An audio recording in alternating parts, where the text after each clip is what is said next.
আরসিবিকে হারিয়ে আবারও পয়েন্ট টেবিলে বিশাল বড় পরিবর্তন ঘটে গেল।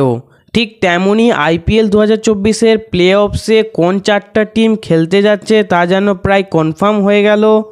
ঠিক তেমনই আইপিএল 2024-এর প্লে অফসের রেস থেকে ছিটকে গেল তিনটি বড় টিম।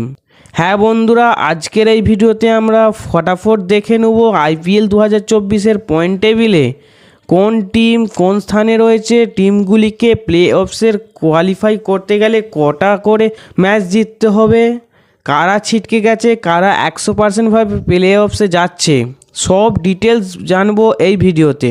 তাই প্লিজ দেখো পুরো ভিডিও। আইপিএলের একজন বড় ফ্যান হলে ভিডিওটিকে করো লাইক এবং আইপিএলের ডেইলি আপডেটের জন্য আমাদের চ্যানেলটিকে করো সাবস্ক্রাইব।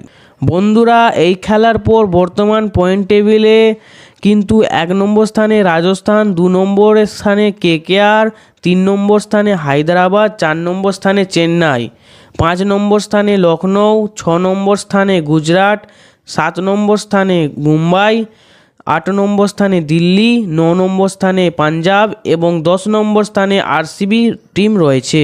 এখানে এই ম্যাচের পর কোন টিম আইপিএলের প্লে অফস থেকে ছিটকে যেতে পারে বা 100%ভাবে ছিটকে গেল সে কথা বললে প্রথমটি হলো আরসিবি। হ্যাঁ বন্ধুরা, বর্তমানে তারা 8টি ম্যাচ খেলে নিয়েছে, তারা মাত্র একটি ম্যাচ জিতে রয়েছে। দ্বিতীয় টিমের কথা বললে পাঞ্জাব টিম। এছাড়া যেই 3টা টিম ডেঞ্জার পজিশনে আছে তারা হলো দিল্লি, মুম্বাই ও গুজরাট, এবং যেই 4টে টিম 100% প্লে অফসে যাবে সেগুলি হলো রাজস্থান, কেকেআর, হায়দ্রাবাদ ও চেন্নাই। তোমরা যদি কেকেআরকে আইপিএলের উইনার বানাতে চাও তাহলে আমাদের চ্যানেলটিকে নিশ্চয়ই সাবস্ক্রাইব করো।